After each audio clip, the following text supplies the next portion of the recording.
Gusto mo bang maging masaya? Unang gawin mo, you should love yourself first.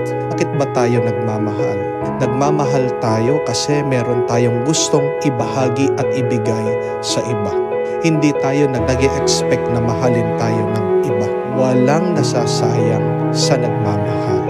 Walang nasasayang sa taong nagpapakita ng kabutihan.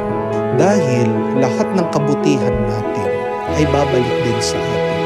Ang Diyos, kita niya lahat. Magtiwala ka unang-una sa Diyos. Susunod, kailangan din na magkaroon tayo ng sarili nating panaginip at plano. Ano yung plano ng Panginoon ngayon para sa iyo? Kailangan mong dasalin ito. Kailangan mong hilingin ito sa Diyos.